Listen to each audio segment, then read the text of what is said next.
नमस्कार, आप देख रहे हैं जी वरुधरा। मैं हूं पुरुषोत्तम वैष्णव। भले ही इस देश की संसद और राज्यों की विधानसभाओं में निरक्षर लोग बैठे हैं, लेकिन राजस्थान में कानून बनाने वालों को ये कतई मंजूर नहीं कि प्रदेश का कोई भी सरपंच या जिला प्रमुख बिना पढ़ा लिखा हो। लेकिन आंकड़े बताते हैं कि मौजूदा लोकसभा में ऐसे भी सांसद हैं जिन्हें अक्षर ज्ञान तक नहीं। 4% सांसद 8वीं पास भी नहीं और 100 से अधिक सांसदों ने कभी कॉलेज का मुंह नहीं देखा। लेकिन राजस्थान में होने वाले सरपंच और जिला प्रमुख के उम्मीदवारों को कम से कम 8वीं पास होना जरूरी कर दिया गया। इतना ही नहीं, घर में शौचालय होना जरूरी है। 2 से ज्यादा बच्चे होने पर आप चुनाव नहीं लड़ सकते। तमाम शर्तें छोटी सरकार, स्थानीय सरकार, गांव की सरकार पर है।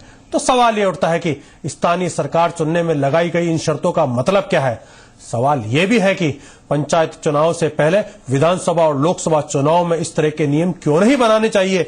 और सबसे बड़ी खबर और सबसे बड़ा सवाल यह है कि क्या विधायक और सांसद का अनपढ़ होना चल सकता है और सरपंच का पढ़ा लिखा होना, उस पर इतनी शर्तें लागू करना क्या दर्शाता है।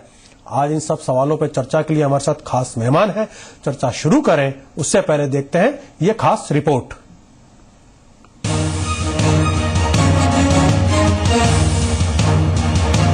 आज इन सब सवालों पर चर्चा के लिए हमारे साथ खास मेहमान हैं। चर्चा शुरू करें उससे पहले देखते हैं ये खास रिपोर्ट।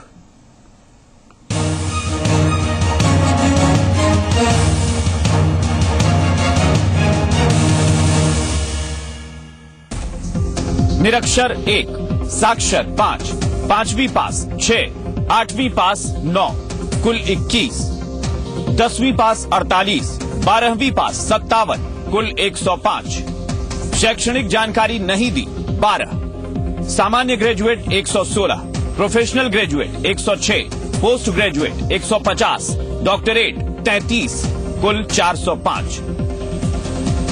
जी हां, ये आंकड़ा देश की सबसे बड़ी पंचायत यानी लोकसभा में बैठने वाले माननीयों का है। वहीं विधानसभा में भी हालात मिले जुले हैं। लेकिन जो ही बात निकाय चुनाव या पंचायत चुनाव की होती है तो इन्हीं माननीयों की बेचैनी के मतलब निकालने पड़ते हैं। जिन पार्टियों के पैमाने विधायकों और सांसदों के लिए नहीं बदलते, वो पंचायत और निकाय चुनाव में उन्हें इस तरह तैयार करती है कि सारी गणित धरी रह जाए। घर में शौचालय नहीं तो पंचायत चुनाव में टिकट नहीं। 3 से ज्यादा बच्चे होने पर उम्मीदवारी रद्द। पार्षद या सरपंच चुनाव जीतने के बाद तीसरा बच्चा होने पर पद खत्म। कम से कम 8वीं तक की शिक्षा जरूरी। ये वो तमाम पैमाने हैं जिनकी बुनियाद पर चुनाव लड़ने और लड़ाने की मुहिम चल रही है। महिलाओं का आरक्षण का जो चक्रीय पद्धति है उसका पूरा होना आवश्यक है। इस चीज को हमने सामने रखा एडमिनिस्ट्रेशन के सामने और उसको उन्होंने कन्विंस किया कि भाई 3 चक्र पहले हो चुके हैं 33% के हिसाब से। और चूंकि अभी पिछले 2010 में 50% कांग्रेस सरकार ने महिलाओं का आरक्षण किया था, उस पद्धति से अब नए सिरे से होंगे। नए सिरे से इस साल जो लॉटरी हुई है इसके साथ ये चक्र पूरा हो जाएगा। सबसे निचली पंचायत और अपने मोहल्ले और वार्ड की व्यवस्थाओं की लड़ाई लड़ने वाले कार्यकर्ता की परीक्षा हर तरह से ली जा रही है। ये हाल तब है जब राजस्थान ग्रामीण में तकरीबन 78% पुरुष शिक्षित और 46% के करीब महिलाएं शिक्षित हैं। अब जब पंचायत चुनाव नजदीक आ गए हैं तो सबको ये अतार्किक लग रहा है। लड़कियों को 1 किलोमीटर माना जाए, लड़कियों को 1 किलोमीटर माना जाए, उससे भी लड़कियां अपने आप बढ़ जाएंगी। जिसके पास 2 लड़कियां हैं, 2 लड़कियां होने पर भी अगर वो एक बच्चा होता है तो कम से कम 2 लड़कियों को 1 किलोमीटर मानोगे तो वो ऑपरेशन नहीं करेगा, भ्रूण हत्या नहीं करेगा। इस प्रकार का मैंने निवेदन किया है मुख्यमंत्री जी से। भाई इस प्रावधान को, क्योंकि हिमाचल ने हटा दिया, पंजाब ने हटा दिया, हरियाणा ने हटा दिया, वो मध्य प्रदेश ने हटा दिया, छत्तीसगढ़ ने हटा दिया। इस कारण से इसको प्रावधान को हटाना चाहिए। कहना आसान है पर सुनना नहीं, क्योंकि आंकड़े अगर अच्छे नहीं तो फिर नीयत पर सवाल उठा ही है कि महज ये सब सियासत के लिए किया जा रहा है या अच्छे मकसद के लिए। ब्यूरो रिपोर्ट, जी मीडिया।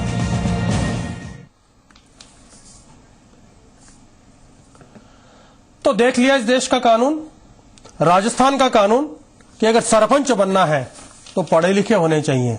सारे कानून उन पर लागू होंगे। सांसद बनना है तो अनपढ़ भी चलेगा। दुर्भाग्य देखिए कि 21वीं सदी में इस देश की संसद में एक निरक्षर सांसद भी है। विधानसभाओं के तो कहने क्या। गंभीर मुद्दा है कि क्या इस देश के लोकतंत्र को ठीक करने की कोशिश है या गांव की सरकार और गांव के लोकतंत्र का गला घोटने की कोशिश। आज इसी मुद्दे पर हम चर्चा करेंगे। चर्चा के लिए मेरे साथ 3 खास मेहमान जुड़े हैं। मेरे साथ हैं कालूलाल गुर्जर साहब, जो कि राजस्थान विधानसभा में भारतीय जनता पार्टी के मुख्य सचेतक हैं और पिछली भाजपा सरकार में ग्रामीण विकास मंत्री थे। मेरे साथ हैं गिरिराज गर्ग साहब, जो कि कांग्रेस पार्टी के वरिष्ठ महासचिव हैं, और तीसरे मेहमान हैं मेरे साथ जाने माने वरिष्ठ पत्रकार एसपी मित्तल साहब। मैं चर्चा की शुरुआत कालूलाल गुर्जर साहब से करना चाहूंगा, क्योंकि जिस बहुमत के दम पर यह पास हुआ है एक्ट और जो अनुमति मिली है, क्या है सरकार की मंशा? कालूलाल गुर्जर साहब, इस चर्चा की शुरुआत मैं आप इसे करना चाहूंगा जी। आपकी संसद के अंदर अनपढ़ चलेगा, आपके साथ जो बैठने वाला विधायक है वो अनपढ़ चढ़ेगा, लेकिन सरपंच को पढ़ा लिखा होना चाहिए। ऐतराज नहीं है, लेकिन क्या नियम, क्या जो आदेश है, जो उपदेश है, वो केवल नीचे के लोगों के लिए, आप पे कुछ नहीं? देखिए, आपका प्रश्न बहुत सही है और अच्छा है, और मैं चाहता था कि ये प्रश्न आप जरूर पूछें। हिंदुस्तान के अंदर जितने जनप्रतिनिधि हैं, केवल मात्र पंचायत राज के जनप्रतिनिधि ही ऐसे जनप्रतिनिधि हैं जिनके पास में डायरेक्ट पैसा खर्च करने का अधिकार है। मैं मंत्री था, लाखों करोड़ों रुपए मेरे साइन से डिस्पर्स होते थे, परंतु मैं 1 रुपया बैंक से नहीं ला सकता हूं। पंचायत राज संस्थाओं में प्रधान, जिला प्रमुख और सरपंच ऐसी कड़ी है जो खुद चेक बुक पर साइन करके पैसे निकला सकते हैं। ऐसी जगह पे जहां आप ये कह रहे हैं कि सांसद अनपढ़ है। गुर्जर साहब, इस देश और इस प्रदेश के साथ क्या बड़ा मजाक कर रहे हो? आप इस प्रदेश का बजट पास करते हो, इस देश की वित्तीय व्यवस्था को संभालते हो, इस प्रदेश का बजट आने वाले मार्च में आप लोग पास करने वाले हो। आप निरक्षर चलोगे, लेकिन जो एक सरपंच जिसके पास में कुछ लाख का बजट होता होगा और उसको भी पारित करने के लिए कोरम की जरूरत होती है, वहां पे एक विकास अधिकारी होता है, पूरा सिस्टम काम करता है, उस पर नियम लागू। और आप जो इस प्रदेश का बजट बनाने वाले हो, इस देश का वित्त मंत्री इस देश का बजट बनाने वाला है, आप पूरी योजनाएं लागू करते हो, आपका अनपढ़ होना चलेगा? तर्क दे रहे हैं या कुतर्क? नहीं, बिल्कुल मेरा तर्क सही है, मेरा अनुभव सही है। मैंने 5 साल जो मंत्री रहा हूं, मैंने अनुभव किया है कि ऐसे लोग प्रभावी अपनी अनपढ़ पत्नियों को या अपने बच्चों को सरपंच बना करके खुद सरपंचाई करते हैं। अनपढ़ बच्ची को यह भी पता नहीं कि बैंक में आप विधायक है, आपका विधायक कोष कितने का है? हमारा विधायक 2 करोड़ रुपए का साल। वो आप खर्च करते हैं ना? जी हाँ। सांसद का कितना होता है? सांसद का 5 करोड़ का। वो कौन खर्च करता है? वो भी वही करता है। 5 करोड़ का खर्च करने वाला आदमी तो पढ़ा लिखा नहीं होगा तो चलेगा, खर्च करने लेकिन वाला सरपंच को पढ़ा लिखा, चलिए खर्च आपकी सरकार का निर्णय आप मानेंगे, हमें इस बात पे ऐतराज नहीं है। नहीं, बात सुनिए कालूलाल जी, हमें इस बात पे ऐतराज नहीं है कि आप उन्हें साक्षर करें, आप उन्हें पढ़े लिखे बनाएं, आप उन्हें जो है शिक्षित बनाएं, होना चाहिए। इस देश में इस बात का समर्थन होगा, लेकिन क्या नियम केवल उन पे है? आप पे लागू नहीं होने चाहिए? सब पे होना चाहिए। पर मेरी बात सुनो कि प्रधान आपका एमपी या एमएलए लेड में से केवल लिख के देता कि फला जगह इस रुपए को खर्च किया जाए, पर वो 1 रुपया नहीं ला सकता। और सरपंच खुद बैंक से रुपए ड्रा करके लाते। अगर अनपढ़ आदमी होगा तो कितने रुपए बैंक वालों ने दिए, चलिए कितना दुर्भाग्य है लोकतंत्र का। मेरे साथ गिरिराज गर्ग साहब जुड़े हुए हैं, अनिवार्य है कि महासचिव है उसे और विपक्ष है, विपक्ष के नाते उनकी आवाज होगी। गिरिराज गर्ग साहब, मैंने साइन किया। इस देश के हालात ये हैं कि 50% के आसपास हमारी ग्रामीण आबादी निरक्षर है। हमारे आम आदमी जो ग्रामीण इलाके में बसा हुआ है, उसकी जो आय है बहुत कम है। शर्तें ऐसी लाद दी गई, अशिक्षा है, पढ़ नहीं लिख सका, आज मजबूरी है कि सिर्फ इस कारण से चुनाव नहीं लड़ पाएगा क्योंकि वो शिक्षित नहीं है। मजबूरी है इसलिए चुनाव नहीं लड़ पाएगा क्योंकि पैसा नहीं था, शौचालय नहीं बना पाया, या अज्ञानतावश 3 बच्चे घर में पैदा हो गए। सारे नियम ग्रामीण सरकार के ऊपर लगाए जा रहे हैं और कांग्रेस है कि मौन बैठी है? नहीं, निश्चित रूप से पुरुषोत्तम जी, आप जो कह रहे हो प्रजातांत्रिक व्यवस्था में आपने बिल्कुल सही कहा कि लोकसभा हो, विधानसभा हो, पंचायत हो, जिला परिषद हो या पंचायत समिति हो, साक्षर होना जरूरी है, पढ़ा लिखा होना जरूरी है, लेकिन सरकार निश्चित रूप से लोकतंत्र का गला घोट रही है। अगर ये नियम लागू करने थे तो नियम आप अगले चुनाव से लागू करो।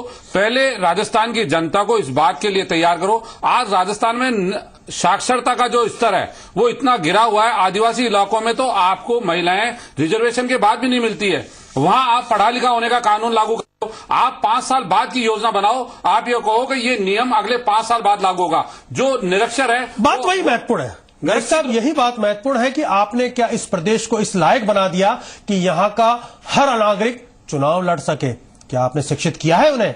क्या हमने आम आदमी की इनकम को इतना बढ़ा दिया? बहुत बड़े सवाल है। मेरे साथ एसपी मित्तल साहब हैं, जुड़े हुए वरिष्ठ पत्रकार हैं और बहुत करीब से उन्होंने गांव की सरकार और गांव की व्यवस्था को देखा है।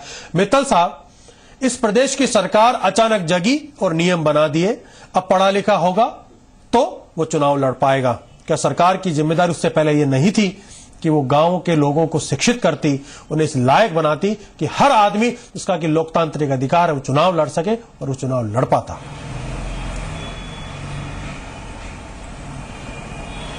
पुरुषोत्तम जी, आज का आपने जो विषय लिया है बहुत ही सार्थक और वर्तमान परिप्रेक्ष्य में बहुत ही अच्छा विषय है। मैं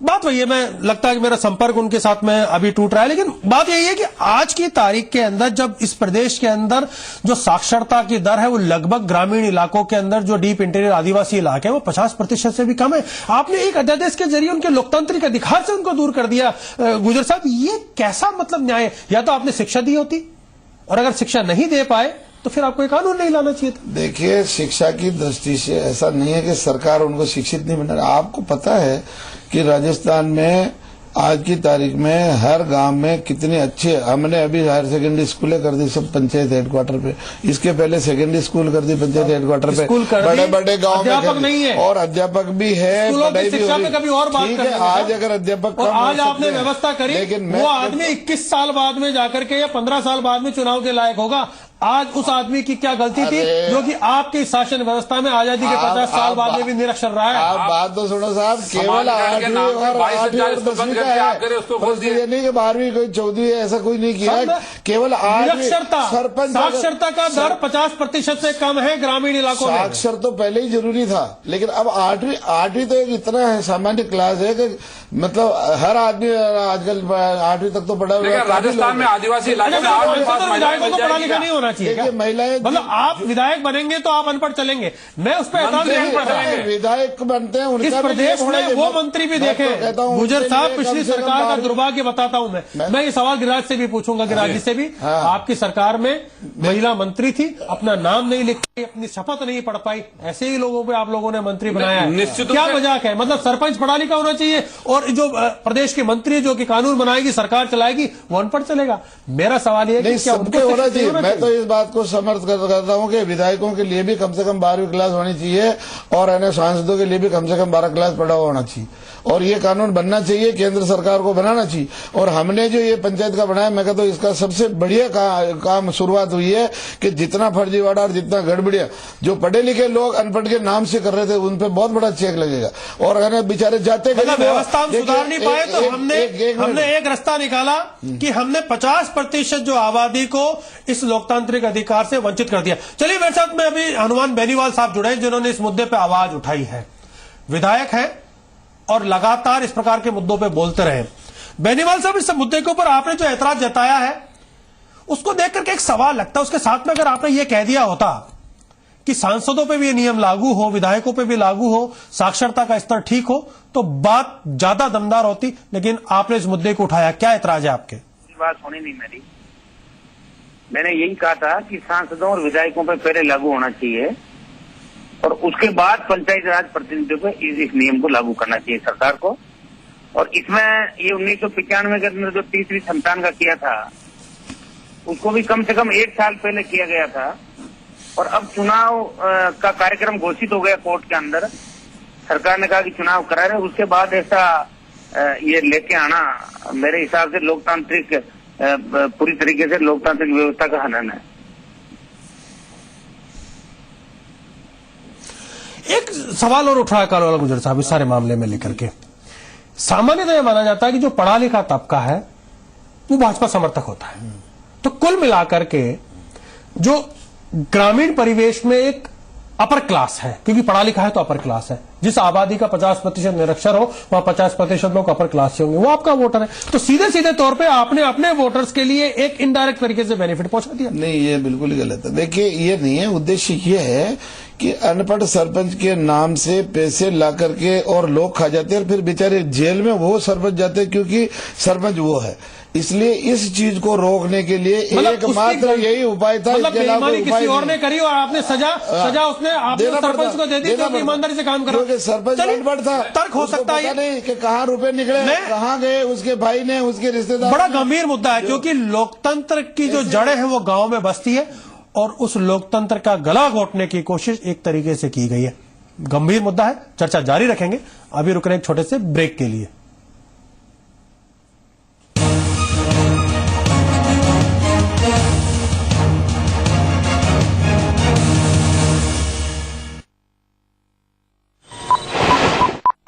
दिन भर की वो बड़ी खबरें जिन्होंने राजनीतिक गलियारों में बढ़ाई सरगर्मियां, अर्थव्यवस्था को दी रफ्तार, कारोबार को चमक, जो लाई खेल के मैदान में तूफान और फूकी बॉलीवुड में नई जान। खबर दिन भर रोज रात 11 बजे जी मरुधरा पर। मेरी शान मेरा अभिमान। नाम क्या तुम्हारा? नाम नहीं है कुतुहमा, बाकी जाने कहा है सब पीके पीके बुलावत है। पीके हो क्या? पीके है क्या? पीके है क्या? पीके है के? पीके को जानिए अपने नजदीकी सिनेमा घरों में। और असली नमक को तो आप जानते ही हैं, अंकुर नमक, असली नमक, सेलिब्रेट्स पीके। What? आज फिर बाहर खाना खा के आओगे? और मैंने जो इतना कुछ बनाया, घर का कुछ अच्छा नहीं लगता। लाइफ में डालो थोड़ा गरम मसाला। एवरेस्ट गरम मसाला, खाने में डाले स्पेशल टेस्ट। थोड़ी गरम दाल मिलेगी। टेस्ट में बेस्ट एवरेस्ट। आवश्यकता है, देखते हैं केकेआर क्या कर पाता है।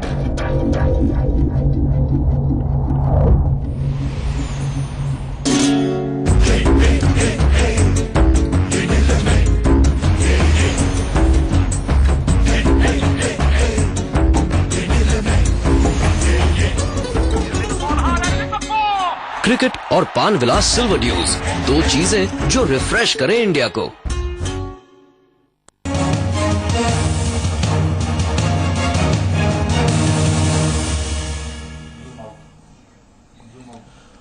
तो मुद्दा बड़ा गंभीर है कि गांव की सरकार, गांव का लोकतंत्र पढ़ा लिखा होना चाहिए, देश की सरकार, प्रदेश की सरकार अनपढ़ चलेगी। मैं वापस एसपी मित्तल साहब को जोड़ना चाहूंगा। मित्तल साहब, शिक्षित होना चाहिए, इस पूरे देश की मांग है, लेकिन उससे पहले उस गांव के आदमी को शिक्षा मिलनी चाहिए, उससे बड़ा सवाल है। क्या कहना है आपका?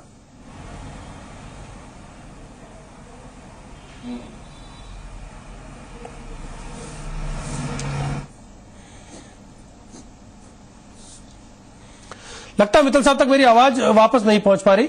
मैं एक बार गिरिराज गर्ग साहब इसमें कुछ जोड़ना चाह रहे थे। गर्ग साहब, इस सबको लेकर के जो प्राथमिक मुद्दे हैं, कहीं हम वो उनसे दूर नहीं हो रहे कि क्या हमने ग्रामीण स्थिति को इतना मजबूत कर दिया है? क्या वहां की आर्थिक स्थिति, वहां की सामाजिक स्थिति इतनी मजबूत कर दी क्या कि वो अपने बच्चे को पढ़ाने भेज सके?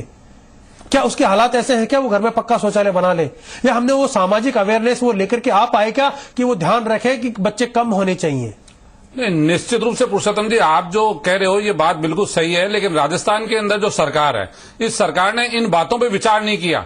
कोई भी एक्ट अगर लागू करना था तो विधानसभा में उसको खुली बहस करवानी चाहिए थी, जनता के बीच में उसको लेके जाना चाहिए था, जनता के अंदर क्या विचार है, जनता का क्या सुझाव है, उसके बाद इसको एक अध्यादेश के द्वारा पंचायत चुनाव का प्रोग्राम जारी होने के बाद सरकार अपनी हठ धर्मिता से जो लागू कर रही है, राजस्थान की जनता इसको कतई बर्दाश्त नहीं करेगी। साक्षर होना चाहिए, पढ़ा लिखा होना चाहिए जनप्रतिनिधि, लेकिन ये राजस्थान की विधानसभा के सदस्य और लोकसभा के सदस्य पे भी लागू होना चाहिए। आज देश के अंदर 65 साल बाद भी निरक्षर आदमी सांसद बन सकता है, मंत्री बन सकता है, विधायक बन सकता है, लेकिन गांव की जो छोटी सरकार है, ये बात बिल्कुल सही है कि अनपढ़ होगा तो उसके अधिकारों का कहीं ना कहीं दुरुपयोग होने की संभावना रहती है। लेकिन आज तक जब पहले होता रहा है पिछले 65 साल में, यदि ये सरकार की मंशा यदि साफ है तो निश्चित रूप से इसके लिए आगे टाइम देना चाहिए था या पहले इसके लागू करना चाहिए था। ये जनता को अवेयरनेस करनी चाहिए थी कि इस प्रकार का होना चाहिए। वह व्यक्ति एकदम में जनता के ऊपर किसी भी प्रकार से अपना कानून अध्यादेश के द्वारा थोप देना निश्चित रूप से राजस्थान की जनता के साथ कुटाराघात है। बात यही है कि केवल वही मुद्दा नहीं था, मुद्दा यह भी था कि सरकार को अगर जागना है तो समय पर जागती। चुनाव की घोषणा होने वाली है, 24-25 तारीख से आचार संहिता लागू हो रही है, उसके पहले आपने वो नियम लेकर के आए, तो मंशा पे भी सवाल उठा है। जैसा कि पहले भी मैंने सवाल उठाया कि ये जो तबका है जो कि पढ़ा लिखा है, ये गांव का एलिट क्लास है और भाजपा का समर्थक है, सीधा सीधा उसे फायदा पहुंचाया जा रहा। चलिए मित्तल साहब को अब जोड़ने की कोशिश करते हैं, वरिष्ठ पत्रकार है। मित्तल साहब, इस सारा जो ये निर्णय है, इसका जो मूल विचार है, अगर वो वही है जैसा कि सरकार कहती है कि गांव की सरकार शिक्षित होनी चाहिए, तो हमें ऐतराज नहीं है, लेकिन गांव शिक्षित होना चाहिए वो ज्यादा जरूरी था, और वो लोग उससे पहले शिक्षित होने चाहिए जो ये नियम बना रहे हैं, जो देश की संसद और देश की विधानसभाओं में बैठे हैं। मित्तल साहब।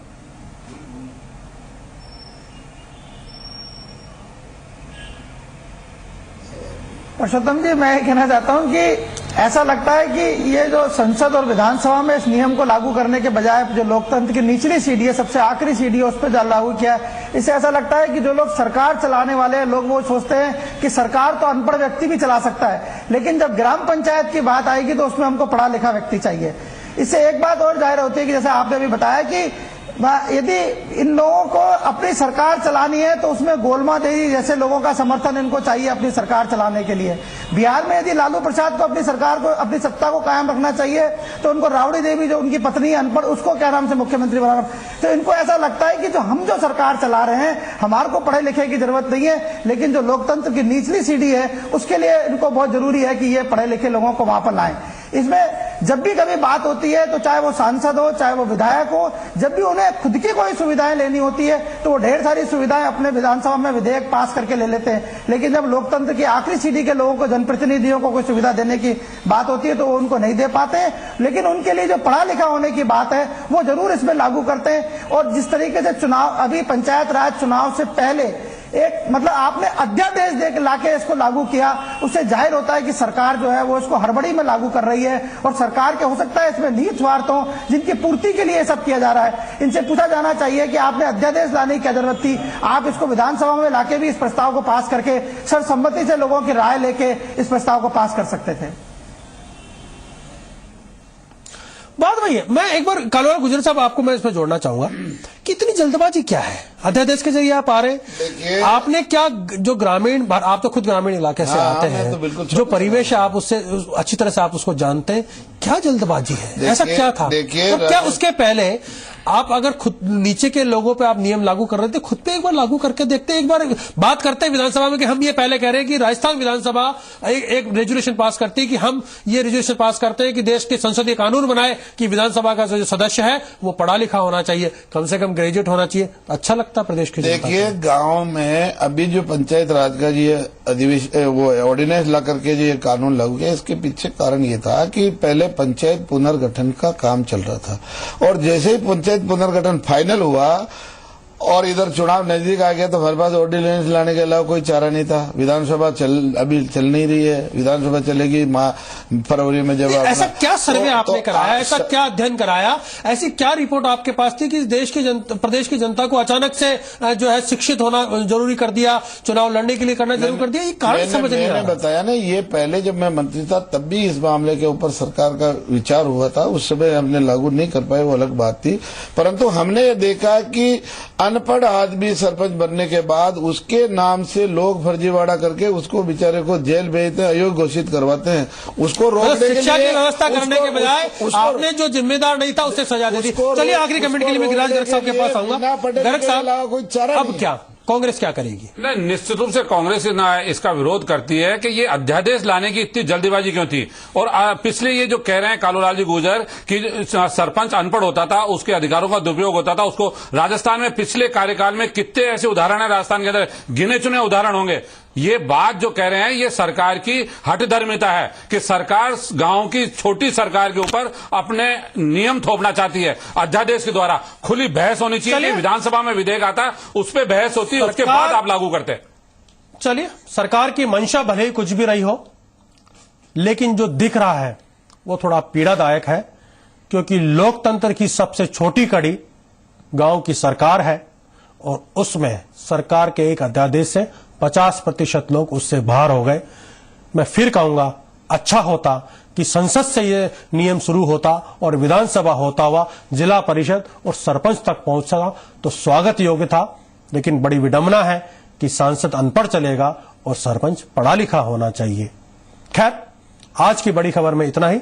धन्यवाद आप सब लोगों का भी धन्यवाद कि आज इस कार्यक्रम में आप लोगों ने हमारे साथ अपने विचार बांटे। धन्यवाद। Thank you.